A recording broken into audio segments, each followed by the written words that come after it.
This is Susan Sun Nunamaker with sunisthefuture.net. We are very fortunate that we have run into Director Javier Serra, and the director for Solar Decathlon and Europe. And we like to very much hear what Mr. Javier Serra would have to tell us about the history or anything he wants. The story has a nice beginning.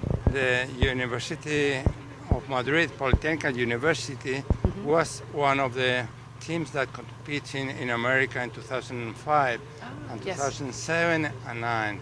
And at that time we get friends with the American DOE, with the Richard King, the director of Solar Decathlon.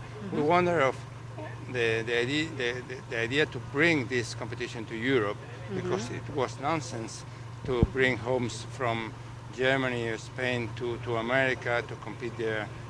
It costs a lot of money. And while we get an agreement with the American Department of Energy to host for at least 2 editions in 2010 and 2012 here in Madrid. As we can see today, we are about to end this second edition with a lot of success and visitors. Yes, it's make been us very happy. Very, it's been wonderful. And I see people from quite a few countries. Yes, we have 16 countries. It's more than European, because we have teams from Asia. We have one team from China, just behind me, another one from Japan, the Chiba University, and a third one from Brazil. So the rest of them are from Europe. There are 5 Spanish teams competing among themselves with the European colleagues. We were talking about the density of these houses. Well, they're a small piece of an indoor environment made with brilliant ideas, brilliant architecture that could be used to retrofit buildings or to make a more dense buildings in future. And I love the idea of a more community-oriented, thinking in terms of not letting people become so isolated. That's really wonderful. It's good for you avoid a lot of transportation, infrastructures, water supply. Everything is more convenient if you live in a, let's say, Mediterranean way of life. Not skyscraper, but yes, 3, 4, 5, even 8 floors, story buildings. It's very convenient. And it's lovely to have all these vegetations and plants and gardens right around the house. Yes, I love beautiful. The garden roofs, the green roofs. It's a lovely idea to grow your own vegetables and the roof. Not to mention, it's probably keeping the idea of local farming, so we have a higher nutritious value in all the foods we eat too. Okay. Oh, what is there anything you'd like to let the whole world know? Or the idea is, this is an educational event mainly. Yes, it aims to make people aware of the rational use of energy, the potential of the renewables, especially the sun. In this event, the sun is the main protagonist, because everything has to be...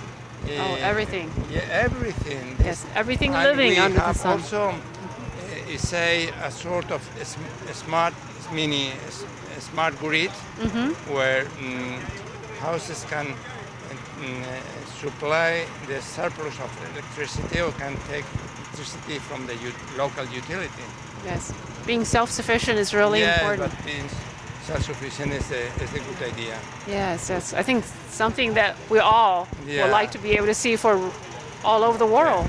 Well, so thank you so much for your interest. Oh, thank you very much for being here and sharing some time with us. And you have a wonderful day. Signing off, Susan Sun Nunamaker.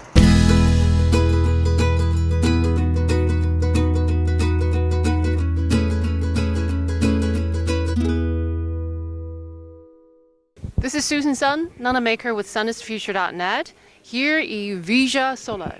and we have Martin with us. And Martin is going to tell us everything that we can possibly want to know about what is going on in Solar Decathlon Europe 2012. Martin, tell us. Well, Solar Decathlon Europe is a competition where 18 teams, university teams, design and build a prototype, a house, a real house, powered exclusively by the solar energy. So the idea behind the competition is very simple. We want to reinforce investigation in our universities in sustainable construction and solar energy. And we also want to raise awareness between the population, because most people think this is for the far, far future. And these technologies, these ideas are available for right now, for today. How many universities and how many countries? Well, we have Quite a few. 18 teams from 20 different countries participating this quite a year, few. which is the most international edition of all the solar decathlons ever made, because we have, there's an American version and we made a slightly different European version. Well, tell us a little bit difference about the rules from how the Solar Decathlon in US differ from Solar Decathlon in Europe. Well, When the similar- basic idea is the same. We have 10 contests to evaluate the prototypes, trying to evaluate as many points of view as we can. For example, from architecture, engineering, solar systems, comfort conditions inside the house.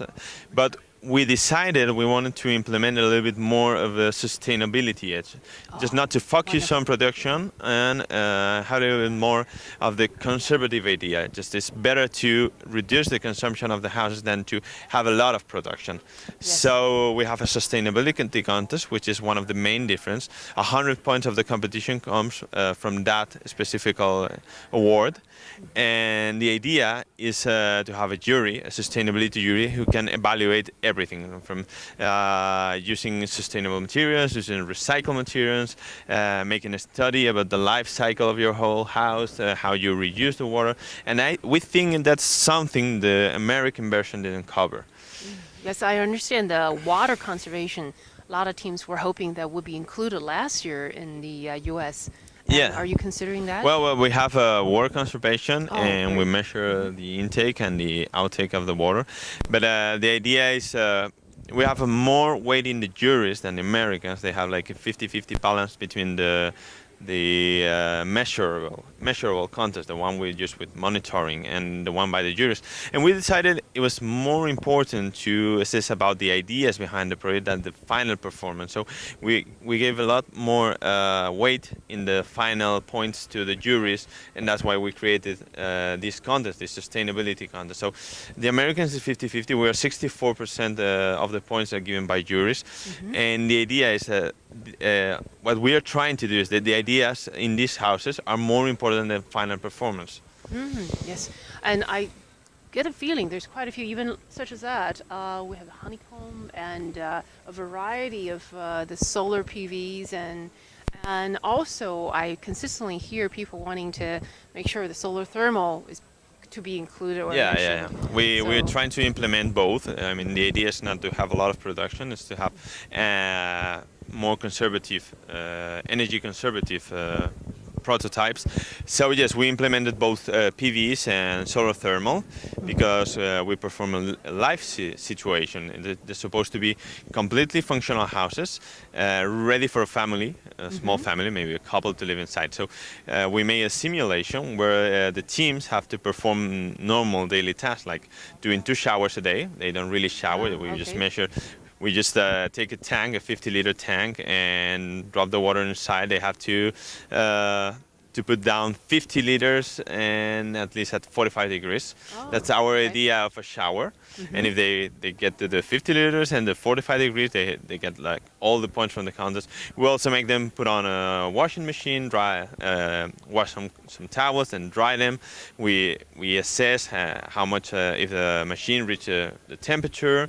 So the idea behind that is the whole strategy of the house can be changed. For example, if you use an appliance that uses direct hot water in the system, except for heating and with an electrical system, the whole house is more efficient. Right. So that's trying to implement the PVs and also the hot water in the house. Energy efficiency is something you are really looking into. I understand right now, the general public can only see the outside, and Yes. the indoor is probably in the midst Yes, of being tested. in the end, this is a competition, and we need time to assess the situation to know how these prototypes are performing. So every day the Villa Solar is open from 10 to 10, but you can only visit the houses from 4 to 8. 4 to We are here from 8 in the morning till 11 in the night, and the rest of the time is for the competition. Right now they are closed. We have the monitoring on. We are measuring temperature, humidity, air quality, production of the PVs, consumption of the PVs, consumption from the grid if a house needs to perform their task and it's not producing enough energy. So we use that part of the day to assess the prototype, to know, to give the points, and then we open to the public, because as I said, we have two main goals, which are to reinforce this investigation and research, but also to raise awareness. And the only way to raise awareness is to show to the public this is possible. When would it be open to public again? At 4. At 4 p.m. Yeah, right now it's 2:30. Okay. So in a couple of hours, you can visit the inside of all the houses. What would you like to say to, let's say, other universities who that may not be here this time but would be interested in the future? And what would you like to tell them what to be aware of and what to do? Well, first I want to tell them that this is a remarkable, incredible experience for their students and for the university itself, because it's 2 years work designing a real life house that is going to perform in an outstanding way compared to our normal way of construction. So it's an incredible opportunity for their students. Absolutely nothing. I think there's nothing can compare to this. And the final experience here in the Villa Solar is incredible for them, because you get to know how people from different countries assess the same problem.